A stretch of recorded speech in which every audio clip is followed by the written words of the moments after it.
Today is the December Combined Journal Club for Toxicology and Pediatrics, and we're going to review the 14 articles entitled Are One or Two Dangerous X Exposures in Toddlers? And up first is Matt Davey to talk about tricyclic antidepressants. Perfect. So, I reviewed an article like Zane was talking about on TCAs, talking about if one or two is dangerous or potentially fatal in toddlers.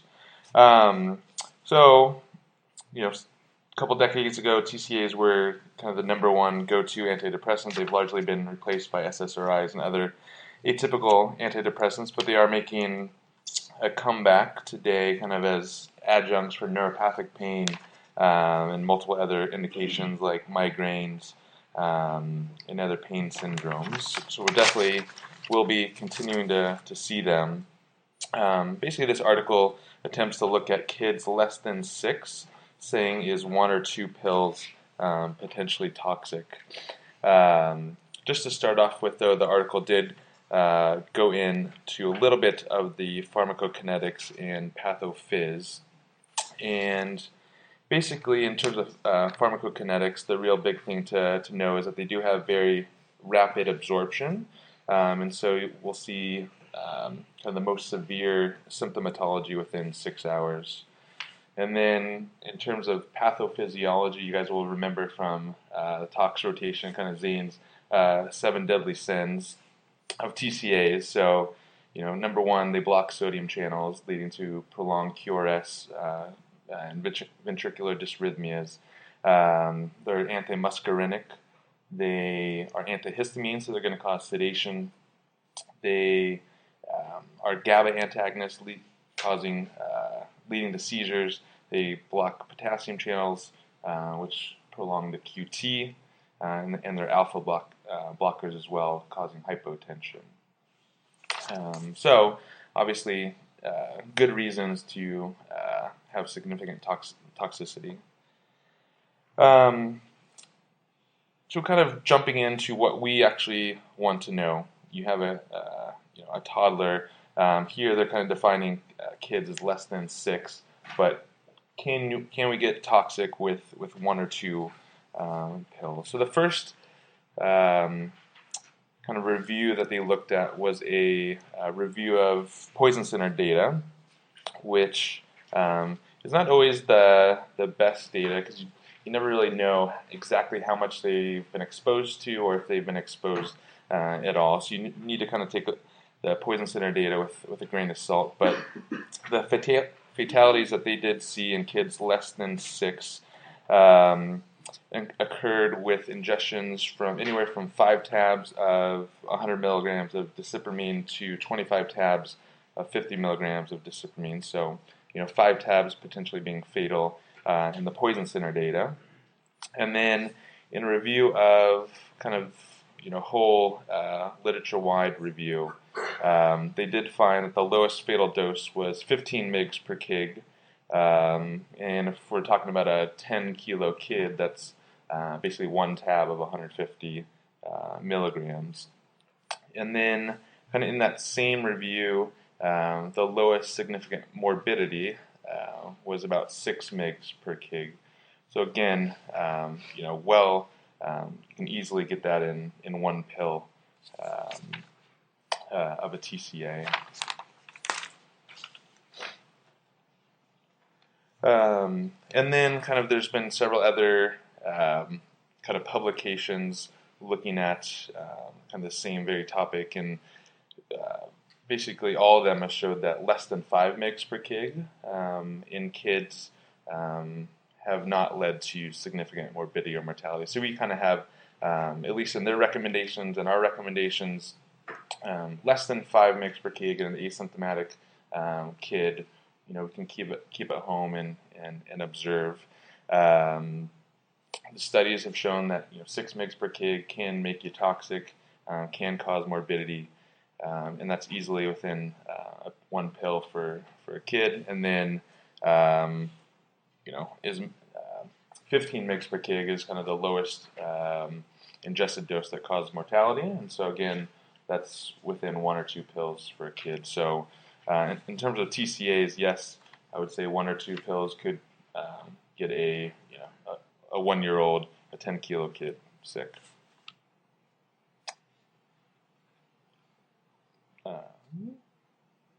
You guys have any questions about TCAs? All right, keep going here then. All right. So for TCA, it's certainly plausible if you take the largest tablets and the smallest child and you put them together, one pill is potentially fatal. It's interesting, only 3 of the 9 tricyclics that are available on the market have ever produced a fatality in children, and that's amitriptyline, disimipramine, and imipramine. All the other ones have never been associated with a fatality. Any of those fatalities, there's only been a handful of about a dozen or so. Kind of go in order of drug therapy classes, sticking with drugs for psychiatric uses. We're going to bring up Yvonne next. We'll talk about the phenothiazine class of medications.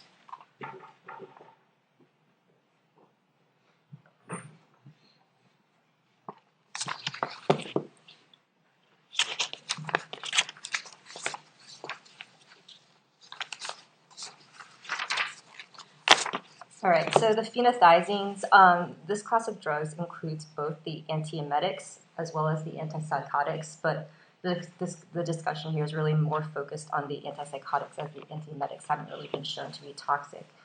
So with the antipsychotics, they're really divided into low, medium, high potency based on the amount of drug needed to treat schizophrenia. And this is important because low potency drugs are typically given in higher doses to patients, and they produce more side effects such as sedation, hypotension, and anticholinergic symptoms. The high-potency drugs, on the other hand, are prescribed in lower strengths, which produce more dystonic reactions but less side effects.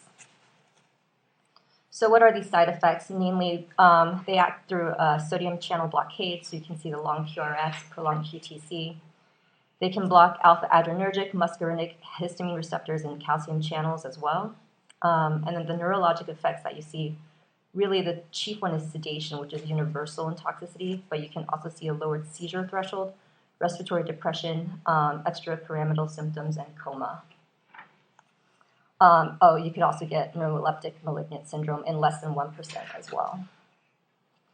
So looking at the cases that they saw, they listed about 12 cases of reported serious toxicity in kids, of which 5 resulted in death. Most of these were in kids, I think, 5 years and under. And some of these were actually with pretty low doses of medication, chiefly with chlorpromazine, which is one of these low-potency antipsychotics that are given in higher doses. The treatment for this is largely supportive. You can give activated charcoal if they present early enough, and then you treat everything else as you would, the bradycardia, AV nodal blockade, seizures, you just treat with benzos, hypertension with pressors as needed. And anyways, looking at these deaths, most of them from chlorpromazine resulted from cerebral and pulmonary edema. And again, really exposure to chlorpromazine was the main cause of death in kids under the age of 5 with doses as low as just 200 milligrams. So as to whether or not it's plausible, it's certainly plausible that 1 to 2 tablets could kill. But again, from 1986 to 2003, there were thousands of potential exposures that were reported and really just 5 or 6 deaths. So, and I'll just stay up here since I have So again, a plausible, really just a single drug, which is chlorpromazine. I'll use the generic name, which is Thorazine, which isn't used very much anymore, except perhaps for hiccups as a single injection. So we're not seeing a lot of people taking, Thorazine at home. So although these drugs clearly cause problems in kids, the chance of them actually being fatal is very low. A lot of these drugs have now been replaced by the atypical antipsychotics, and 2 of the first ones that were on the market were clozapine and olanzapine, and they were in the time frame when these series of articles are written. So I'll let you continue with those. Mm-hmm. All right, so on to the atypical antipsychotics. So these produce a toxidrome of CNS depression and anticholinergic effects.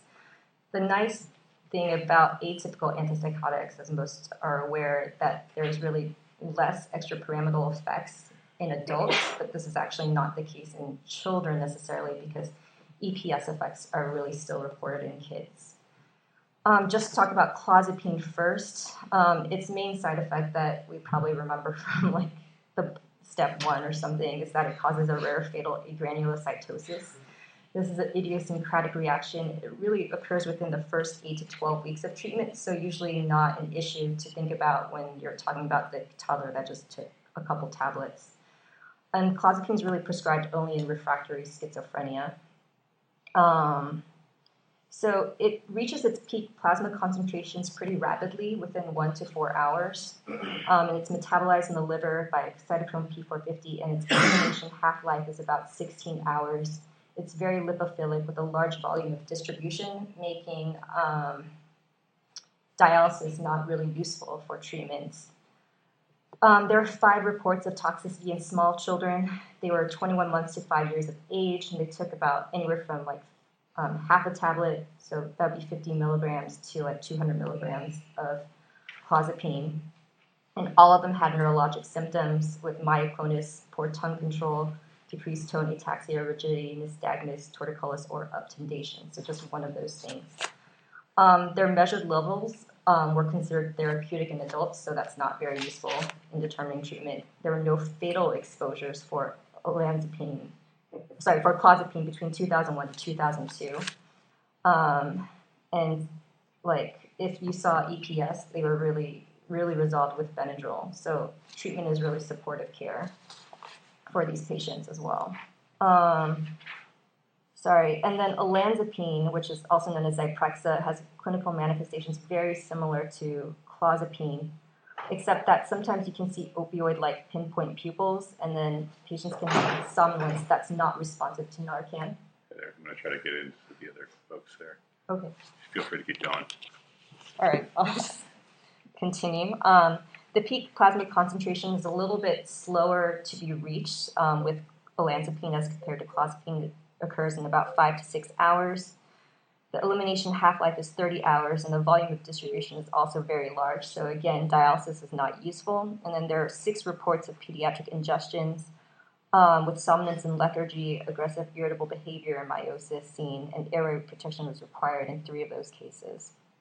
So again, whether or not it's dangerous, it's plausible since some of these patients did require intubation. And I think the one, if I'm remembering correctly, the one death that was reported in this article was in a patient who was intubated but then had pneumonia, aspiration pneumonia, and that was the cause of death.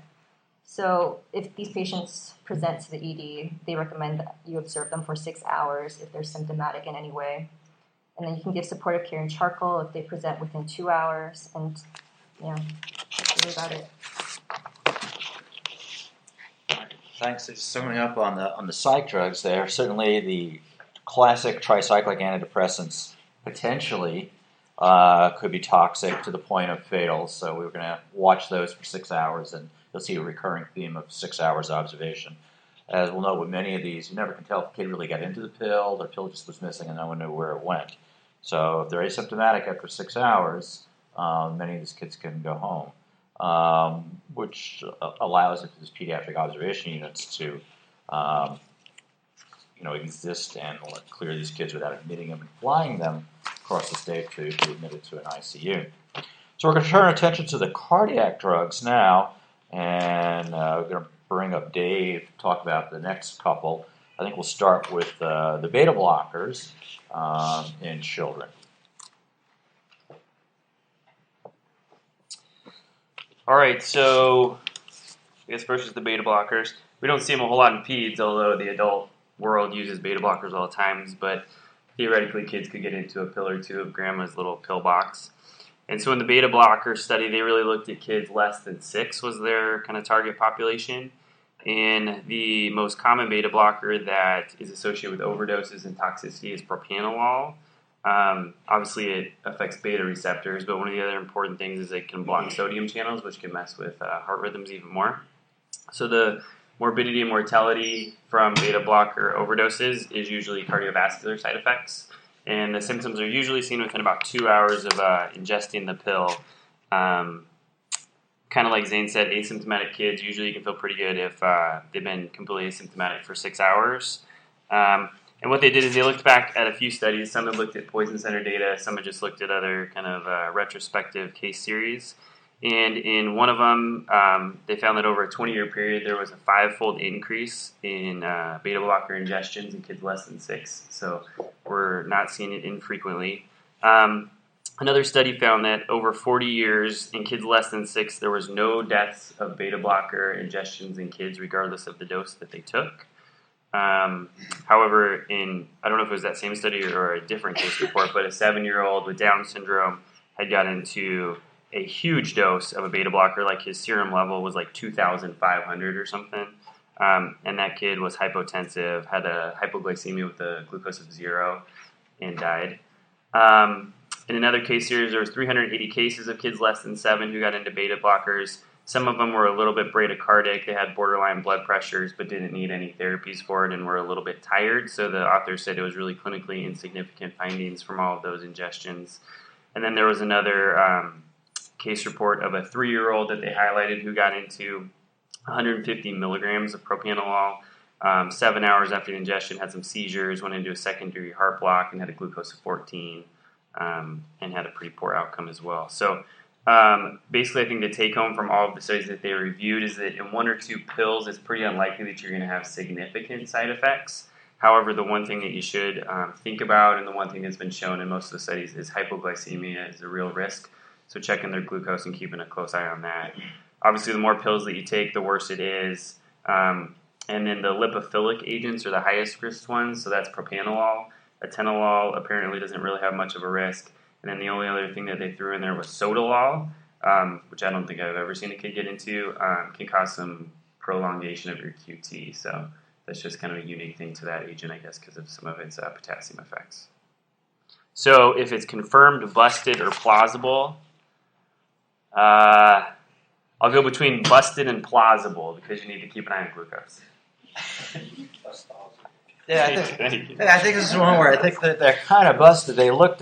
These drugs have been on the market for over 30 years, and there's never been a pediatric death with 1 or 2 pills. So a surprise to many of us. I'm not saying these kids don't need to be observed and monitored, and we certainly do have thresholds to send them in for each of the different and multiple beta blockers available, but the risk of them dying and needing to be intubated in an ICU are extremely low. However, for calcium channel blockers... Setting it up. It's not going to be busted. So calcium channel blockers, the effects of calcium channel blockers, or the effects really of calcium in your body, is smooth muscle contraction. It has plenty of effects in your SA node of your heart. And then it can stimulate your pancreas and have effects on insulin, just kind of a basic background on it. The two that they really focused on were verapamil and nifedipine from an ingestion standpoint. Verapamil, in particular, has an effect on smooth muscle contraction and more of an effect on the heart rhythm than nifedipine does, which is mainly affecting your smooth muscle. Clinical effects from it are kind of similar to beta blockers in the fact that it's kind of cardiovascular side effects is what you worry about, bradycardia and hypotension. They did kind of go into some background on, if these kids come in, should we be giving them charcoal and kind of what are some acute treatments.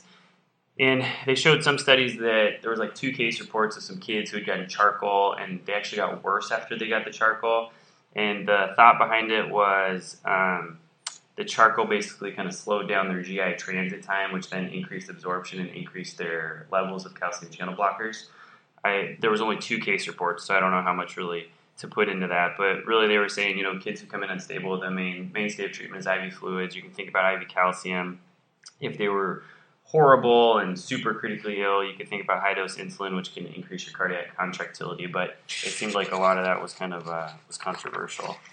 So there was a large case series that looked back at a bunch of calcium channel blocker toxicities. There was like 300, and the side effects from that range from cardiovascular to neurologic to GI side effects, and so there weren't a whole lot of take-home points from that, but then they went on and, like I said, broke it up into nifedipine and verapamil and went through the literature on that. So Nifedipine in particular, like I said, has more of a smooth muscle contraction effect. And in their review of all of the literature, there was actually 9 deaths from nifedipine. 3 were in toddlers who had only taken 1 or 2 pills of nifedipine. I didn't see a specific dose, but they did specifically say it was 1 or 2 pills. They saw the toxicity within 2 hours, and one of the most profound effects was the hypotension, which is what you would expect from nifedipine. Verapamil, when they went back through the literature on that, they found 5 deaths in kids. At least one child only took 1 tab. A few of the others, they were a little bit more unsure about how much they had taken. But the big kind of clinical effects they saw from that is kids came in completely altered and severely bradycardic.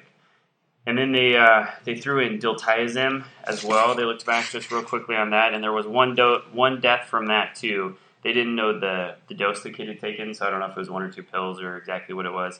But that kid kind of came in just like the verapamil case where he was bradycardic and altered. So they go through maybe some kind of toxic doses and stuff, but for me as a pediatric person, I'll probably forget those tomorrow, to be completely honest with you. So I think for me, the take home from the study is that calcium channel blockers are pretty dangerous, and 1 or 2 pills definitely could kill you. And so we'll probably call the poison center on all of these ingestions, but it's one, I think, medicine that we should be concerned about and have kind of a high threshold to be worried when we see kids coming in with that. So I would say that is confirmed. That's the first one on our list to really, truly show toxicity with 1 or 2 pills so far. Yes. And it's interesting because in the adults, we always kind of generally lump the calcium channel blockers and beta blockers in the same sort of thought process and how we treat them. But in kids, apparently 1 or 2 beta blockers seem to be reasonably well tolerated, where 1 or 2 calcium channel blockers quite the opposite.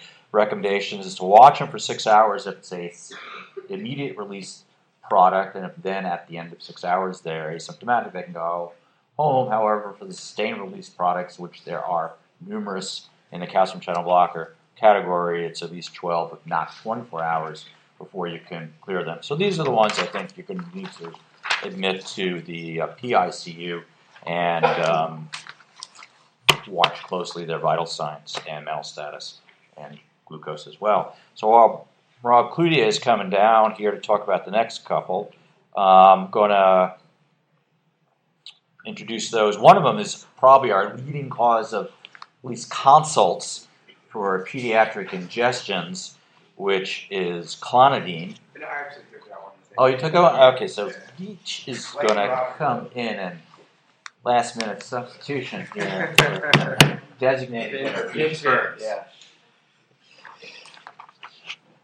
Okay, so I looked at the article on clonidine and imidazolines, which was a new one for me. Imidazolines are the topical preparations of a drug in the same class. The one that's, I think, immediately familiar is like Visine. The spoiler for those is that they're not generally, a little bit of that is not going to kill anybody. If a kid drinks several mLs of it, they can become symptomatic, though, and they should be seen. But clonidine is one that we see a lot of. And what was interesting, actually, looking at this article is this was initially developed as a nasal decongestant. And what they noticed when they were testing it is, it has these side effects of bradycardia and hypotension. And so they did not approve it as a nasal decongestant. But they did approve it or start using it as an antihypertensive. So clonidine, the other thing that it's used for, and probably part of why we on the ped side see it more and more, is that it's been used increasingly for ADHD. So you see lots of kids who come in who are on it for that. And if you look at the epidemiology of calls and or accidental ingestions, it's been increasing, in part for that reason. Also, if you look at, say, even 15, 16 years ago, when you ask parents for toddler or young kid ingestion, whose medication it used to be grandparents, and now it's another kid's medication or even that kid's medication, right? So we are seeing more of it. The mechanism of action for clonidine is it's an alpha-2 agonist. Interestingly, it initially, and how Visine works is it causes peripheral vasoconstriction by acting on peripheral smooth muscle, but it causes central vasodilation and bradycardia. So that's sort of where where it takes effect. Obviously, then, the major toxicities from it are hypotension, bradycardia. The other commonly seen toxicities are altered mental status. This paper looks at several case series. There are 7 listed here. Consistently, the most common symptom of clonidine ingestion is altered mental status. I think the ones that we worry the most about are hypertension and bradycardia. Those are somewhat commonly seen. There is no minimum dose of clonidine that is safe, according to which a patient is guaranteed to be asymptomatic. They said that you can see severe symptoms in doses as small as 0.009 milligrams per kilo in one particular study. Although, generally speaking, you see minimal symptoms in patients ingesting 0.01 milligram per kilo, which, clonidine comes in 0.1, 0.2 milligram type pills. If you're an infant, a 1-year-old, it's about 10 kilos, right? So that's one of those tabs. Bradycardia and hypotension you see in those generally ingesting 0.01 to 0.02, and respiratory depression in those who ingest a dose greater than 0.02 milligrams per kilo. So how serious is a clonidine ingestion of 1 to 2 tabs? A few things that they say, and this happens a lot. This is a pretty common ingestion. In 2001, the Poison Center Toxic Exposure Surveillance System reported 1,438 exposures in kids less than the age of 6. And the one particular study looked at 10,000 ingestions between 93 and 99. So this happens. We have a large N for how dangerous this ingestion is. And the reality is it tends to be not that serious. Not that fatal, I should say. A lot of these kids end up being symptomatic, but they described in this period from 1983 to 2001, there was one clonidine-associated death in a kid under 6 years old. And that kid took an unknown amount of clonidine, and they were a 23-month-old. They had bradycardia followed by cardiac arrest during intubation. There have been a few reported deaths in the literature, but again, most of those seem to be with larger doses. One of those illustrative examples is a 3-year-old who took 20 to 30 tablets. How they got that much, I have no idea, but it was a lot. That's a pretty good summary, I think. Overall, the recommendations based on this data and this paper is that if you have a kid who takes greater than a recommended therapeutic dose of clonidine, like for ADHD, they should be seen and evaluated by a physician because they can be symptomatic. If they're symptomatic at all, then they should probably be admitted and observed. If symptoms are going to develop, it looks like it happens typically within the first 4 hours, though as far out as 6 hours has been described, and then the duration is like up to 24 hours. So I don't know, I guess as far as this rubric goes, I would say between busted and plausible. All right, yes, so we see lots of clonidine, and since this article is written, its close cousin has been on the rise too, which is guanfacine, which is another ADHD drug that causes the same problems, but not so much with the topical Visines, Nafcons. Those tend to be well tolerated. So again, the 6-hour rule seems to apply. The risk of death seems to be reasonably low with 1 or 2 tablets, but larger doses can cause serious problems. So now we're going to bring our Pudi up here to talk about not so much a pill, but a liquid or a topical that we use a lot in pediatrics, right? Parents use at home, talking about the topical analgesics, lidocaine and benzocaine. So, in looking at this article, it's pretty surprising because I sort of feel like over the course of my training that I've seen, we've tended to get pretty riled up about lidocaine. We don't see it all that often as an acute ingestion or as an acute toxicity. So, essentially, you break down your lidocaines into amides and esters, Amides sort of being the group that has the stuff that we're most familiar with that we use clinically every day that are typically the canes, lidocaine, prilocaine, and dibucaine are the three that I've found the most important to use here. Lidocaine, obvious reasons, but we use it for most of our local anesthetic purposes. Prilocaine, which is one of the most active ingredients that you would find in EMLA. And dibucaine, the reason I'm bringing that one up is we don't see it very often, but it is ridiculously potent, and it is most often found in hemorrhoidal creams. And the reason it's also important is it's 10 times more potent than any of the other amides. And if there's one of these agents that I would say that we should pay attention to in the amide class, it would be, and I would put under confirmed, would probably be the dibucaine formulations for one simple reason, just as 10 times potency, and there have been 7 deaths over 17 years that have been linked to the lidocaine type medications, and 3 of them were from dibucaine. So I would say I would pay strong attention to those. So mechanism of action among the amide anesthetics, they are typically sodium channel blockers, so they can tend to have, what they do is they block sodium channels and prevent the propagation of an action potential. This has its most potent effects in the areas of cardiovascular toxicity and CNS toxicity, which, 2 things that we obviously need and that kind of fall under the primary survey a little bit. So when you do have patients who are going to have significant toxicity from these things, you have to realize that you're mostly going to be dealing with either seizures or potentially cardiac dysrhythmias. And one of the other things that could potentially happen too is methemoglobinemia. This tends to be sort of a little bit more associated with the esters when we talk about things like benzocaine, which are the teething gels.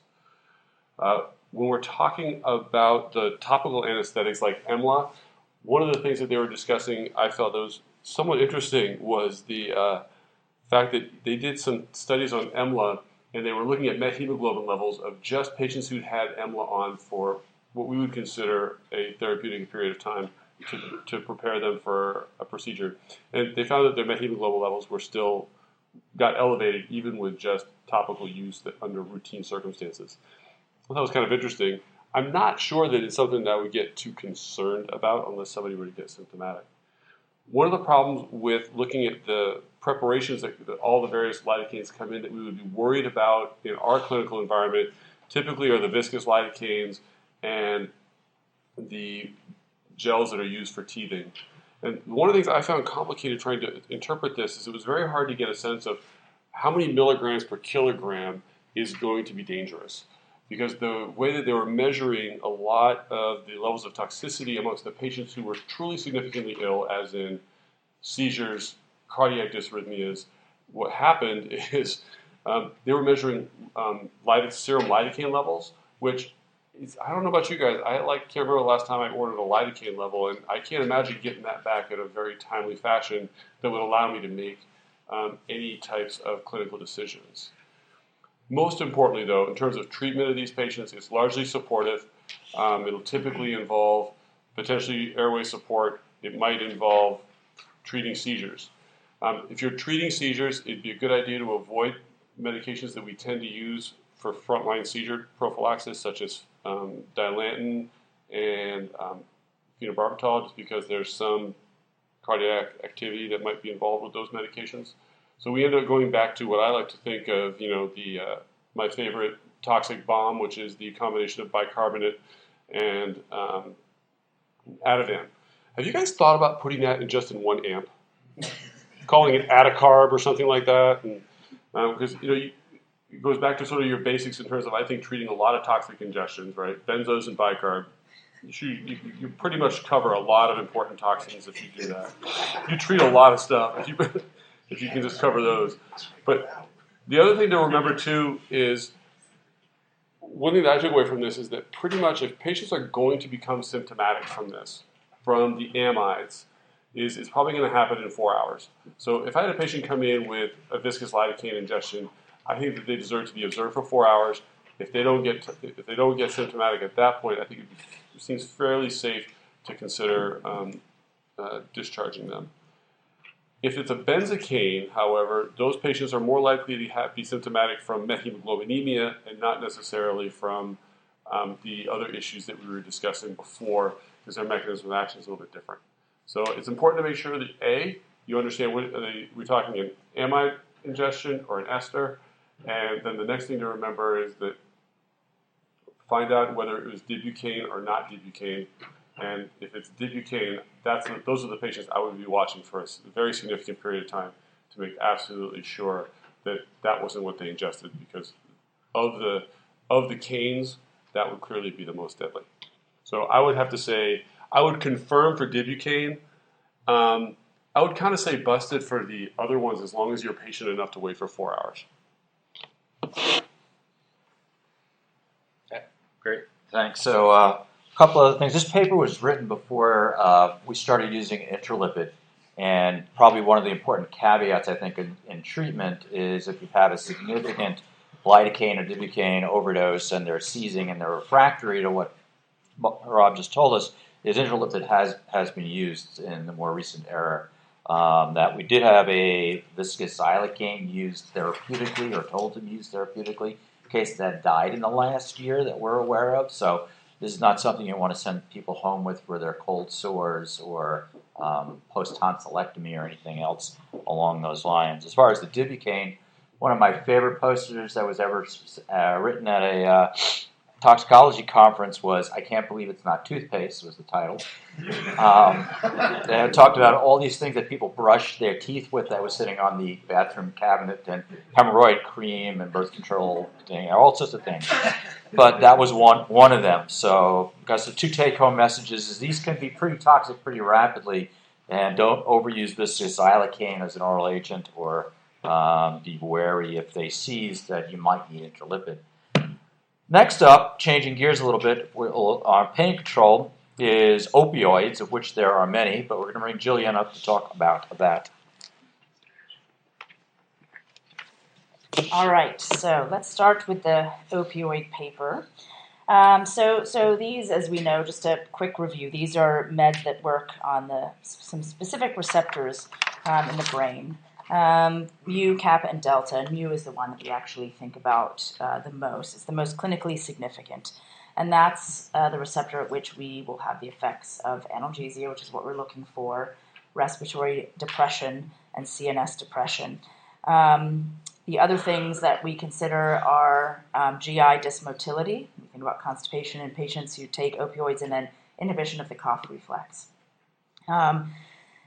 And so what we're looking for in patients are mental status changes. In some meds, seizures at very high doses, and these are with propoxyphene and meperidine, which we don't see much of. So unlikely to see that.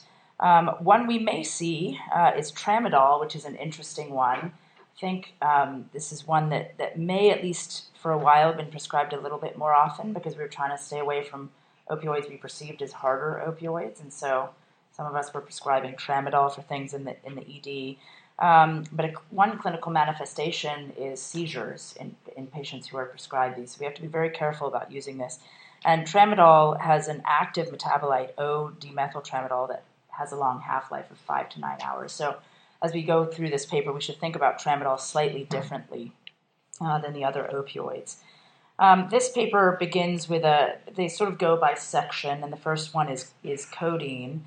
And there's a retrospective review of 430 kids, little kids, aged 1 to 6 after acute exposure to codeine. And those with ingestions that were under 5 mg per kg had really no clinically significant symptoms. And so that's sort of our cutoff for codeine in terms of where we become concerned. There was a subset of kids that did get symptomatic.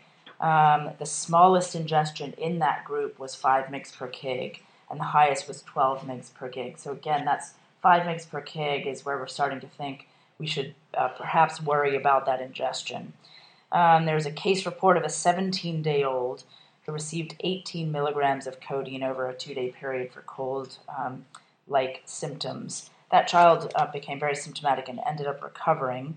And then there's another case report of a 31-month-old who ingested 10 mg per kg of codeine and developed respiratory depression that required a naloxone drip but otherwise recovered. So really, no deaths were documented from codeine. So I would say this one is somewhat busted in very small kids. If you get over if you get into that 5 mg per kg range, for a tiny person that may not be that much codeine. But in general, it's really only over 5 mg per kg where we start to worry. Methadone, there are multiple case reports of methadone ingestions in kids as low as 5 milligrams. And because these pills come as low as 5 milligrams, methadone is one where one pill can potentially be concerning. This is supplied generally as a 5 or 10 milligram tablet or a liquid concentration, and probably many of us have seen these in the ED. So these kids can get into a dose, and the bottom line with methadone is that the symptoms are long-acting. So patients are taking these once a day, for example, and so you have a kid get into one of mom's methadone pills, and the kids can be symptomatic for 12 hours to almost 3 days post-ingestion. And so these are the kids that you may want to consider a drip on because you're going to be chasing them with naloxone for a long time.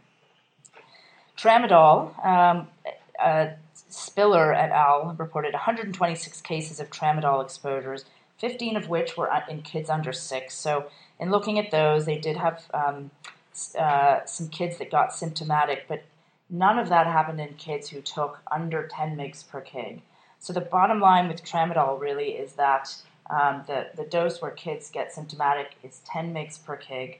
And again, that's the one where we want to just think about seizures, even in adults who are prescribing this for therapeutically.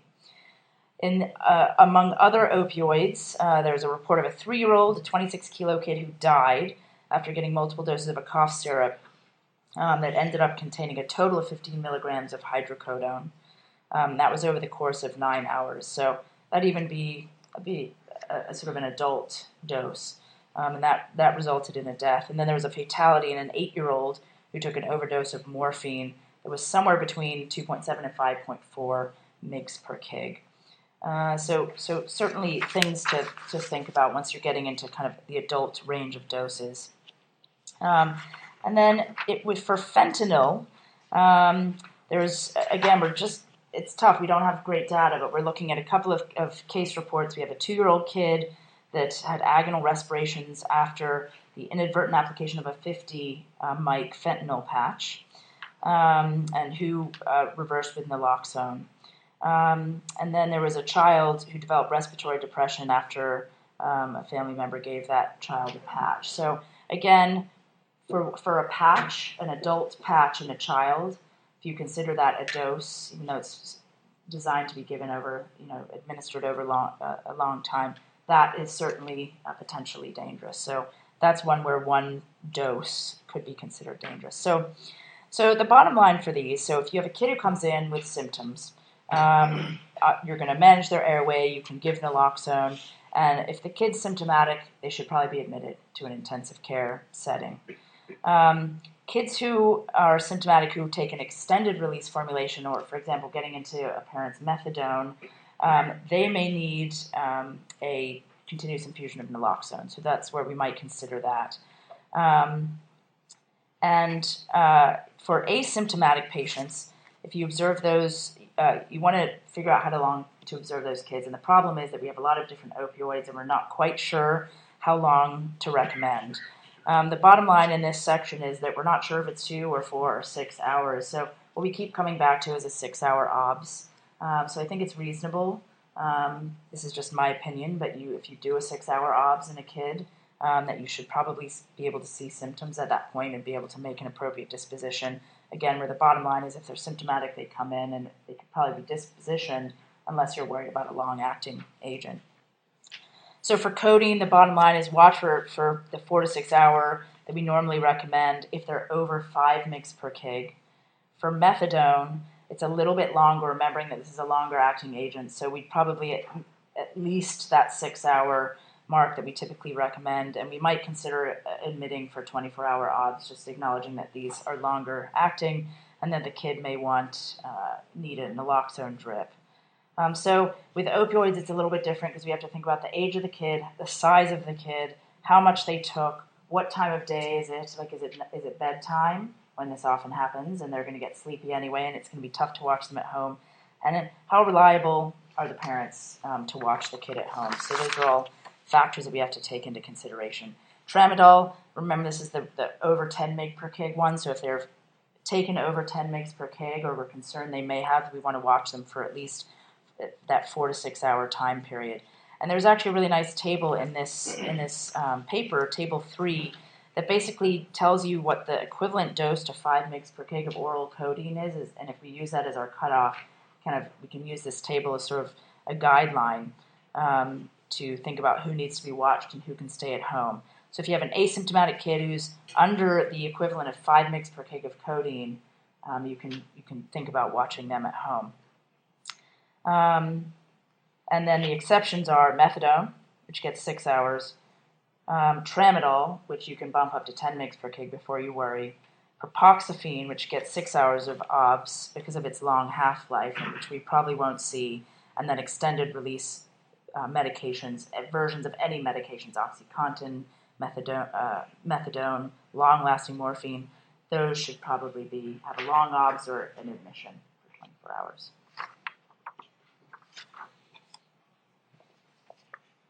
Right. So some in that group are worrisome.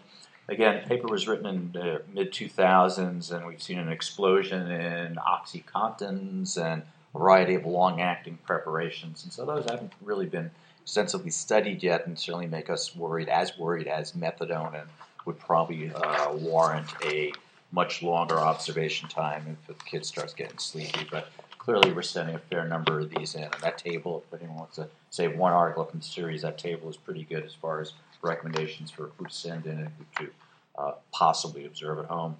The other medication that sometimes gets thrown in, and certainly this was trained years ago, this was always listed as one of those worrisome, one pill can kill, and it was prescribed for diarrhea, so it always made it unusual for why that would be, but it's actually an opioid in disguise. So tell us about Lomotil, which isn't around much anymore. Julia. All right. So Lomotil is diphenoxylate atropine. And this is one of the ones that's typically on the quote, no pill can kill list.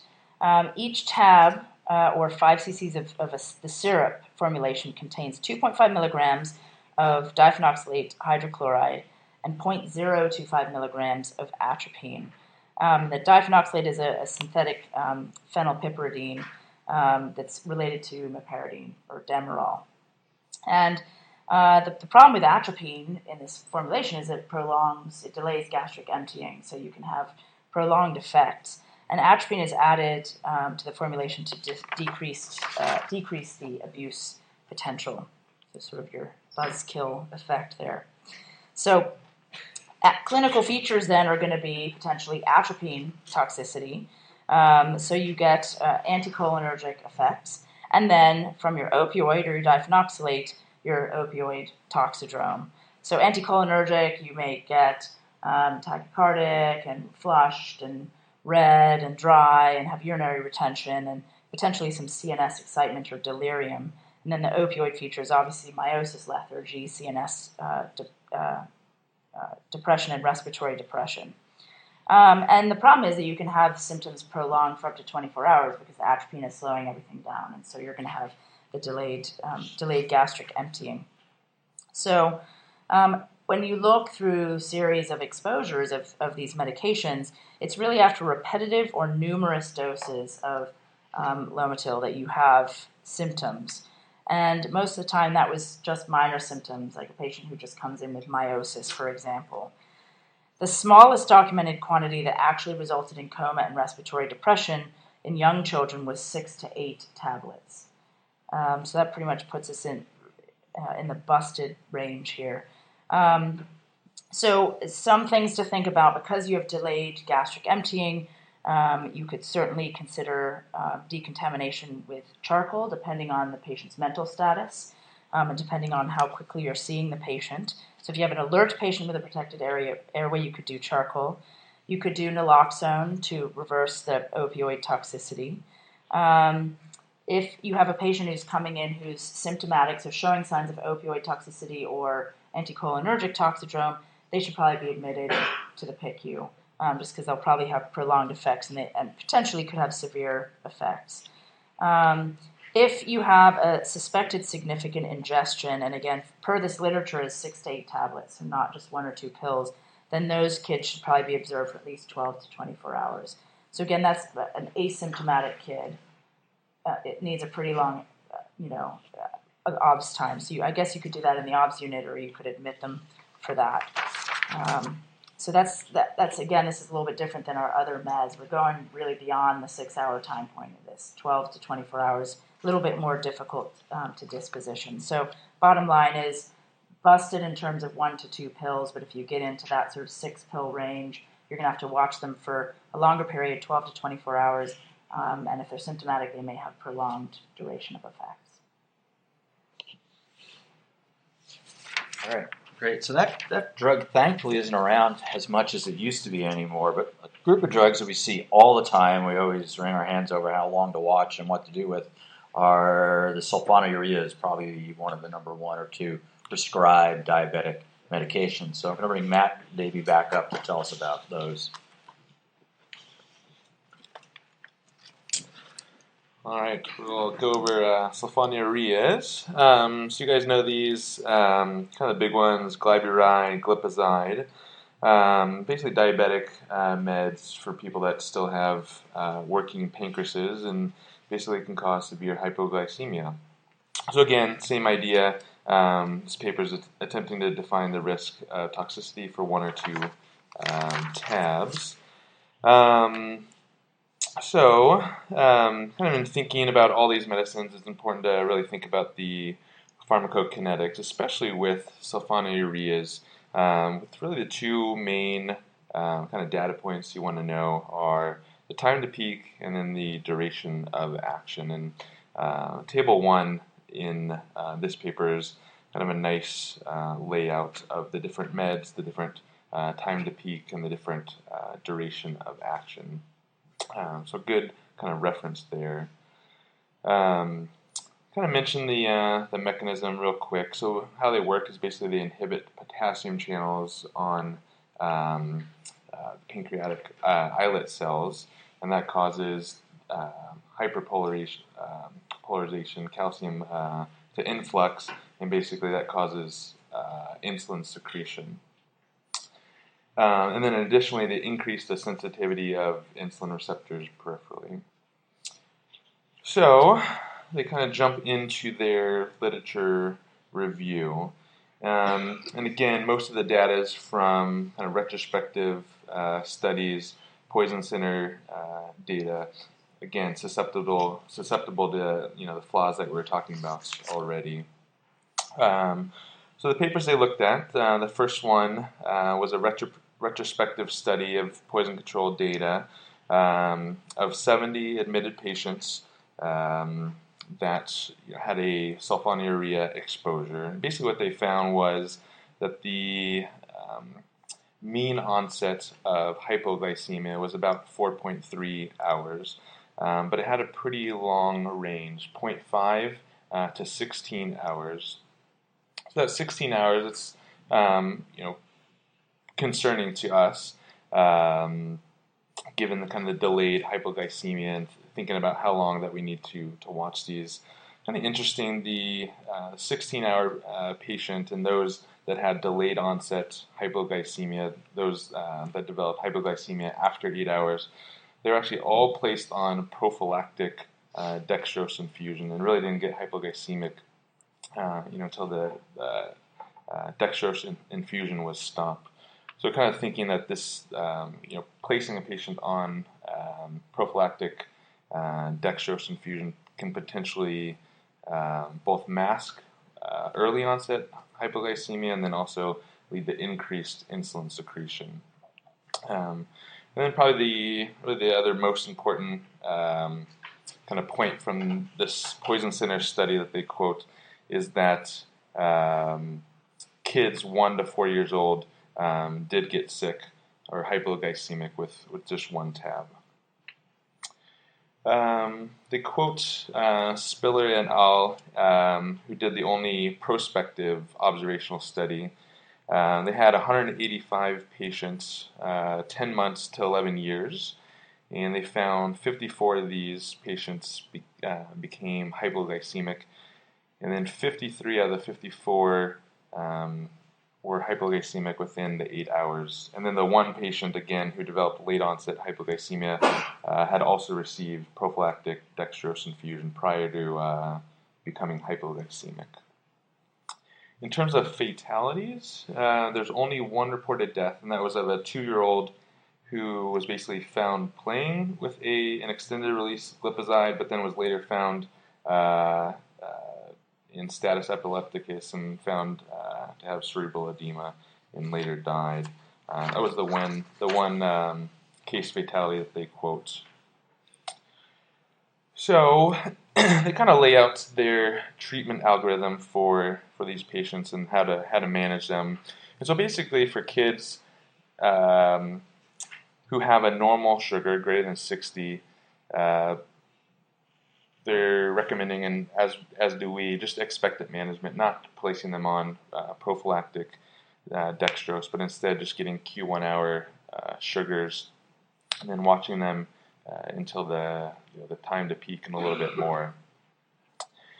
If for glucose less than 60, obviously giving IV or PO glucose depending on the patient's mental status, and then again depending on their response, starting a glucose infusion once they've proven that they have been hypoglycemic. And then for those refractory cases, probably defined as 2 episodes of hypoglycemia, starting them on octreotide. So kind of in conclusion, their recommendations,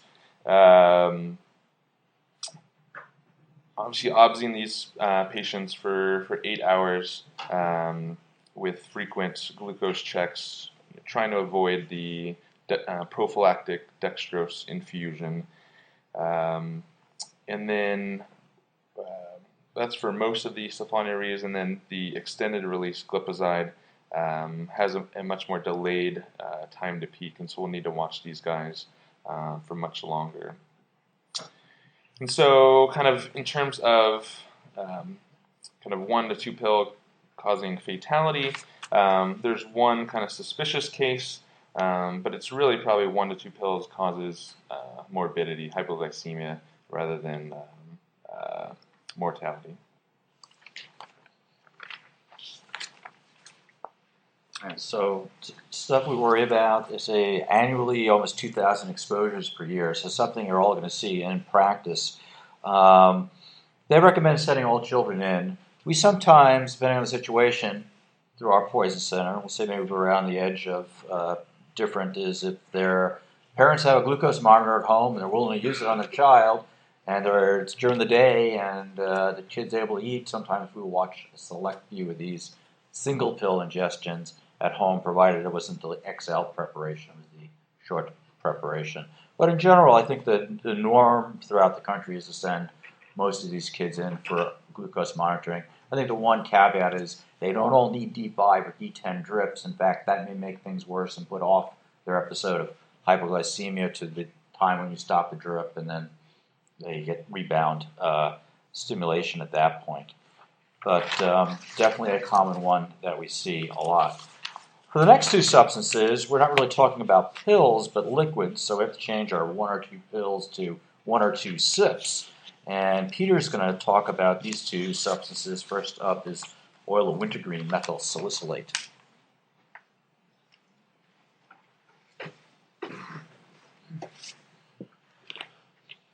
As Zane said, the first one up is methyl salicylate, which probably should be broken up into oil of wintergreen, Asian supplements, and then all of our topical liniments, oils, and other things that we've been using. We've got a nice long history of salicylates in the United States, and they start off by telling us about changes for pediatric dosing.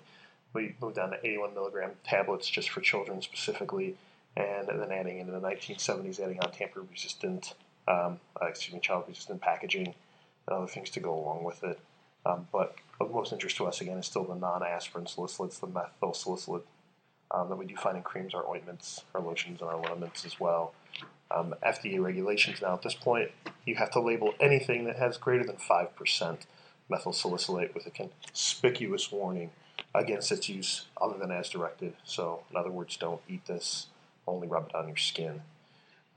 Oil of wintergreen is the one that we are most concerned about because this tends to be 98% methyl salicylate. It's highly potent.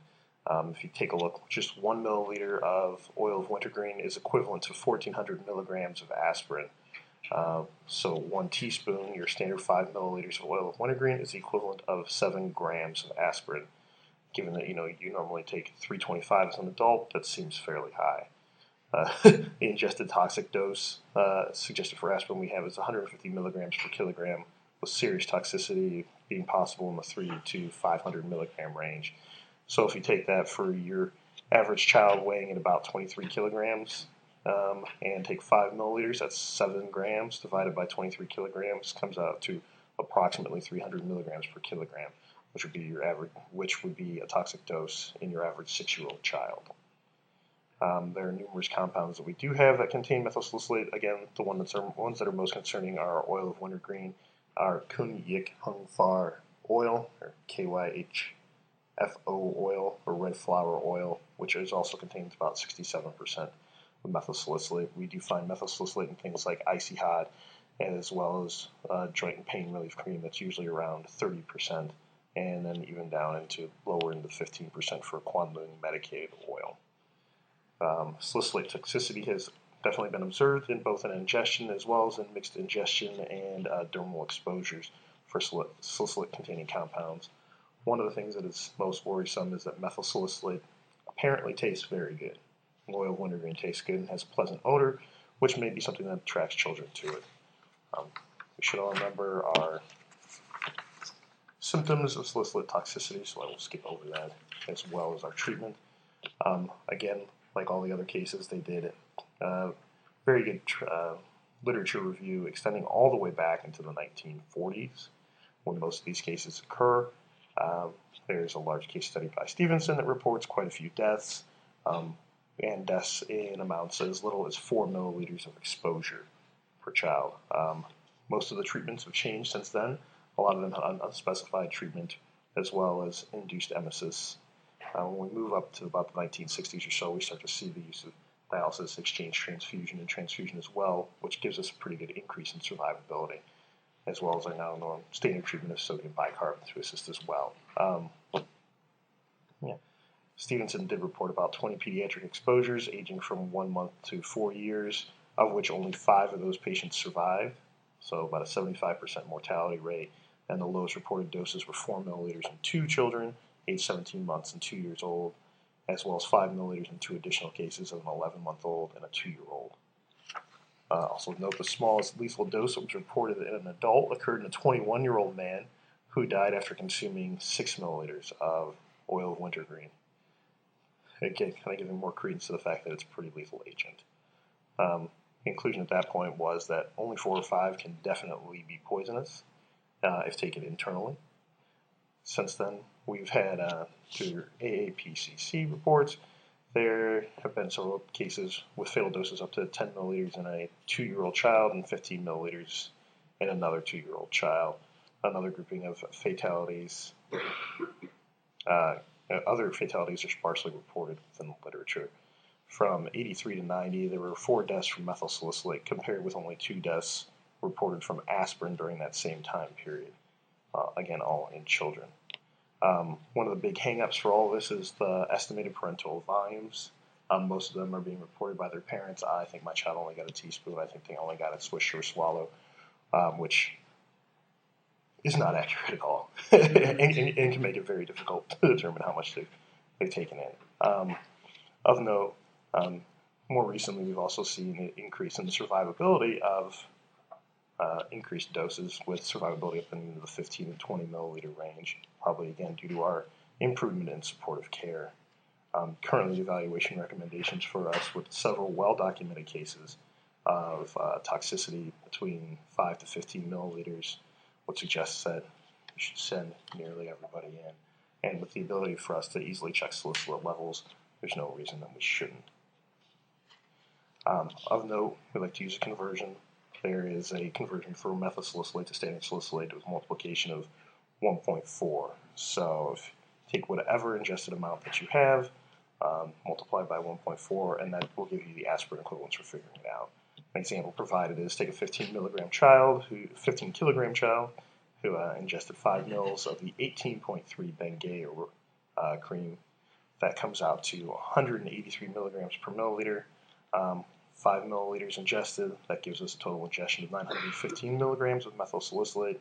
Using our conversion factor, multiplying 915 by 1.4, we get up to 1,281 milligrams of aspirin. Divide that by the estimated child's weight of 15. Now we are at 85 milligrams per kilogram. And that is well below our estimated toxic dose of 150 milligrams per kilogram. Again, just because these people can experience life-threatening toxicity, most of them uniformly experienced emesis within the first several minutes, this first several hours, followed by a change in CNS toxicity. Would recommend that they are at least observed for at least 6 hours in some area where they can do an advanced pediatric airway. Conclusion for this one is, I would say, when we're talking about oil of wintergreen, as well as some of the other supplements, I would say that's confirmed. For the intermediate ones, I don't know. I'd go somewhere between busted and plausible. I think you'd have to eat a lot of Bengay to get toxic. And going back to that article, I can't believe it's not toothpaste. So you got to if you just brush your teeth with a tube of Bengay, you're probably going to be okay. But if you kids sitting there and chugging down the whole thing because it tastes really tasty, then I think we're in trouble. I think one of the key points is parents are horrible at estimating how much was in a swallow of anything, and so we tend to play conservatively, especially with the oil of wintergreen. That, and as we know, as little as a couple of cc's is enough to do it. So that's clearly within the realm of a swallow for a child. The other thing that comes up is camphorated oil, which used to be really bad, but there's other versions of it. So talk about that, Peter. All right.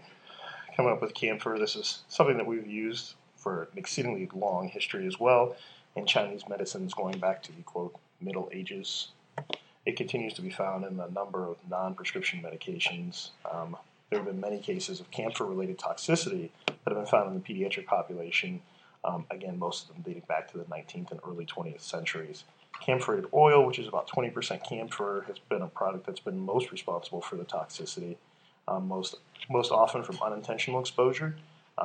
Has similar packaging and name to cod liver and castor oils and some other cough syrups, so often administered mistakenly by parents or caregivers for that reason. Traditionally, it is just meant for topical use, and oral administration, again, does occur when they confuse it with something else.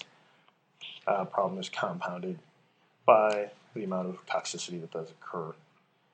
In a report back in '82, the benefits of camphorated oil were found to be so insignificant that the FDA actually essentially pulled it off the market unless you've got 11% or less camphorated oil in your product. Out there now, we can still find our products containing up to 11%, including Tiger Balm, Campho, Thinake, Vicks Vapor Rub being the most common one, Theraflu Vapor as well, and some other joint relief creams and other things. Camphor was originally obtained from the distillation of bark from a camphor tree. Now we normally get it from turpentine oil. It is exceedingly lipophilic, has a very large volume of distribution, and gets absorbed very rapidly through mucous membranes.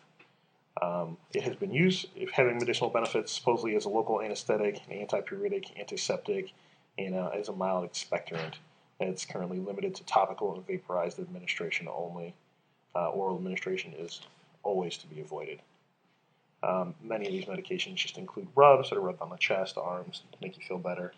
You get the typical heat anesthesia, as well as this pungent aroma that makes you think that something is happening. Burrow et al. Did a study with patients with respiratory complaints, and it had them smell camphor, eucalyptus, and menthol, and it had absolutely no effect on airflow resistance whatsoever, though everyone seemed to think that they were breathing better. Toxicity most often results from the oral ingestion, but of course there have been reports of dermal inhalation exposure as well as one adult with nasal drops. Most often, toxicity appears within the first 5 to 90 minutes from following the ingestion. Of note, it's usually pretty easy to identify whomever has gotten into camphor because of the smell. Usually it's the smell of the patient from their emesis or from their gastric washing or even from the urine specimen will smell like camphor. Usually clinical toxicity occurs within the 24 hours, but they can continue to have residual findings for days or even weeks to follow. Gastrointestinal symptoms predominant, such as burning of the mouth and throat, nausea, and vomiting. In several cases, pallor with lip cyanosis was frequently reported. Neurologic complaints include irritability, hyperreflexia, tonic muscular contractions, myoclonic jerks, confusions, coma, apnea. The thing that we worry the most about are seizures. Those are often the first manifestation of toxicity and often again occur within the first 24 hours. In those cases that result in death, demise seems to be from the result of respiratory failure or status epilepticus. Management still here is the same ABCs, airway, breathing, circulation, and management of seizures as you would. Vital signs should, of course, be monitored closely. There's concern because it itself can cause fever or maybe an underlying infection causing the fever that you find. Rapid absorption seems to limit the effectiveness of anything that you can do in terms of gastric decontamination. In theory, you should be able to adsorb camphor to activated charcoal, but at least in one animal study, that really did not seem to bear out. There's mention of some large ingestions that underwent gastric lavage as well. Other treatments can also include dialysis with charcoal hemoperfusion, which there have been some small groups reported on that, and it seems that they were at least able to bring down the plasma level and have resolution of, if nothing else, seizures, but without resolution of other symptoms and without long-term improvement for the patient. It has also been suggested that barbs may be your anti-seizure medication of choice, although that, again, has not really borne out. There's, of course, some animal data to support this, and a few cases that say, yes, we gave them barbs, it went better, but there are just as many cases to say, we gave them barbs, it didn't work, we tried benzos, we tried other stuff, that seemed to work. Based on a 2001 report from the AAPCC, there were approximately 8,500 exposures, of which 76% occurred in children under the age of 6. These numbers have remained relatively unchanged. There was only one pediatric fatality found in all these same reports. This case was a 5-year-old who died before hospitalization after exposure to camphor and menthol. Of course, there's no other history that's reported to go along with it. Information suggests that fatality is very likely low, and one study demonstrated that only 29% of poison-related deaths are reported to the poison center, so there may in fact be more camphor-related deaths that are just being missed. From 1985 to 1989, there were 33 cases of life-threatening toxicity in children as a result of camphor ingestion. Exposure and resultant toxicity seem to be an ongoing risk in the pediatric population. Literature says it just gets several case reports and several case series involving camphor intoxication, but no empiric studies to go along with it. There are several cases that are reported here. Most notably, there's a nice Benz report that's quote classic, is representative of the cases. And at this point, local children's institution gave the quote inmates 1 to 1.5 tablespoons, so approximately 1.5 to 2.25 grams of camphorated oil, thinking that it was castor oil. Children were ages 4 to 10, with the younger children receiving the lower doses. Symptoms began in 45 minutes, and 20 of the children were vomiting and seizing shortly after. The author immediately impressed with the odor of camphor as he entered the room. The child who was most severely affected was, quote, unconscious and rigid with his head thrown back. The lips were intensely cyanotic. The patient was tachycardic with shallow respirations. There were tetanic contractions of the masseters, cervical rigidity, and arm showed tonic contraction. These symptoms persisted for 20 hours, and by 29 hours post-ingestion, the child appeared well. Of all the cases that were reviewed, only 2 toxic ingestions provided a weight-specific camphor exposure of 63 milligrams and 300 milligrams per kilogram. From the discussions that have been had and from the previous studies, it has been suggested that anywhere between 5 to 100 milligrams 1,000 milligrams, represents a potentially toxic dose in a toddler, and in an adult, 2 grams or more. This makes for a very wide weight-specific range, and makes it a little bit more difficult to evaluate the patient. Removing camphorated oils and oil products containing greater than 11% from the marketplace occurred back in 1985. At that point in time, 33 pediatric cases were reported. 5 of these cases included products containing greater than 11%. Since then, the number of camphor-related toxicity reported to the poison centers has decreased. Is this a result of a decrease in the overall use or a decrease in the actual amount of camphor in products? No one seems to know. Of note, you can still go to other countries and find it with 20 and 25%. At this point in time, any child that has taken in greater than a gram should definitely be evaluated. There's some wiggle room as to when the 500 to 1 gram range, but per these authors, the recommendation is that if they have taken more than suspected 500 milligrams, they should come in for a minimum of 3 hours of observation, given that symptoms usually will have onset in 5 to 90 minutes. And yeah, that is it. On this one, I would say plausible. If you can eat a lot of camphorated product or happen to have camphorated oil sitting around your home. Yeah, excellent.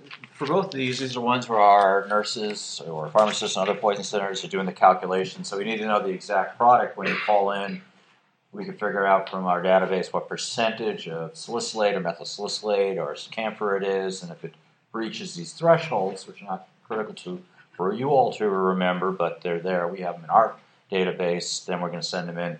The big one that we would send by 911 is camphor, because they start seizing in less than 30 minutes, and you don't want to have that with the kid in the back of the car. I mean, the good news, since camphorated oil has been off the market, we don't see a lot of it, but it's not hard to buy concentrated products in Canada and essentially bring them here from elsewhere. I'm going to finish up with a couple of other ones. The next one is quinine and quinidine. Quinine, of course, is used for malaria and tonic water. It used to be used for leg cramps in adults. The FDA took it off the market because, like many of the drugs we talked about, it doesn't work for that. Quinidine was an antiarrhythmic, which also we don't see very much used anymore. It used to be used for atrial and ventricular arrhythmias since the 1920s. And it also had something called quinidine sympathy. If you listen to our last journal club about long QT, you'll see why the prescriptions of that has decreased in light of many other antiarrhythmics being available. So the big problems with these are cardiotoxicity with QRS widening, QT widening, ventricular arrhythmias, bundle branch block, and ultimately fatal arrhythmias. So for quinine, the entity of taking too much of that is called a chinkonism. It's derived from the bark of the chinchona tree, and it is often on a list of a one-pill-can-kill medication, but there's really poor support for this. When Gideon Coroner, I mentioned, wrote the first article, went back 10 years later with a colleague Bar Ards and reported only a fatal dose would be 80 milligrams per kilogram, which is a pretty large amount, larger than you would find in a tablet. Among the 37 cases of quinine ingestion of less than a gram, and these were both adults and children, over half were asymptomatic. Of the 19 toddlers, 13 ingested less than a gram, 2 ingested between 1 gram and 5 grams, and only 2 of these 19 had any symptoms, were vomiting and drowsy, but certainly not lethal. There are 11 more cases in a different series. Many of those remain asymptomatic. There were 5 toddlers, as well as 4 other reported in single case reports, that had serious toxicity with ingestion of as little as 2 pills or more. 4 of these toddlers died from quinine toxicity, and they probably presumptively from hypoxia-induced pulseless ventricular tachycardia. There's a single case report on a toddler suffering serious toxicity equivalent of 2 tablets of quinine. So for quinine, plausible, but since it's not around very much anymore, very unlikely that it will cause serious life-threatening toxicity. For quinidine, despite being a drug that's indicated for cardiac disease and has quite a serious side effect profile, there are no cases of serious quinine overdoses in toddlers. There's one fatal exposure reported in that 20-year review of the National Poison Center database from 1983 to 2002. It was a 2-year-old who died in 1984, and the dose and the details are not available. Once again, although the risks are you can have first degree, second degree, bundle branch blocks, QT prolongation, potentially torsades, the number of cases where this occurred is low. As far as recommendations, it is approximately a dose of about 10 milligrams per kilogram seems to be the threshold for quinine where we would send it in. And anyone symptomatic or has cardiac changes, we would continue to monitor. Interestingly enough, part of the concept of chinkonism with quinine can be transient blindness. And there have been anecdotal case reports where IV nitrites have been used to vasodilate the vasculature in the brain and reverse that. Usually the blindness will resolve on its own. And certainly in any case reports in kids where this occurred, this has been very, very, very infrequent. I'm going to finish up with the last one. I'm sorry we're over by a minute or two, but I'll try to summarize this one. These are the antimalarial drugs, chloroquine and hydroxychloroquine. And in fact, this is the article that actually started this whole thought process because we recently had a child who got into it. And up to then, I always worried about these. These were, in fact, in my mind, the one pill that could kill. But there are pediatric doses for both of these products. So there's chloroquine, which is an antiparasitic, antimalarial, comes as chloroquine phosphate as a drug called Aralin, and the tablet size is 250 and 500. And clearly that's a toxic dose for many children. Hydroxychloroquine, sometimes used for rheumatologic diseases, it comes as a sulfate salt and it comes as Plaquenil. And there have been less data on how that reacts to children. What makes these drugs really scary is they're like really bad tricyclics that seize and become hypotensive very quick onset. So you're managing multiple things at once when they do get symptomatic. They tend to have YQRS from sodium channel blockade. They tend to get vasodilated and get hypotensive. They tend to get profoundly hypokalemic, needing potassium infusions. And they tend to have seizures that are refractory that often need high-dose benzodiazepine infusions or nowadays propofol or something else to manage them. So when they do happen, at least in adults, they're very scary. The fact is there's only been a handful of cases in children to go on, and because of that, these are clearly on the one pill can kill list, especially with chloroquine, which is often a once-weekly drug which we can use for antimalarial. There's a table there of about a dozen cases with fatalities, and so clearly we know it occurs. One of the risk factors in evaluating these kids is that the more hypokalemic they get, the more likely they are to have the other manifestations. And often if their potassium is below 3, that's usually a bad prognostic sign that they're going to have either arrhythmias or seizures. So again, Poison Centers reported about 1,200 of these cases per year. So they do happen. It's got a very low margin of safety. And their bottom line, to wrap things up, these are potentially lethal drugs.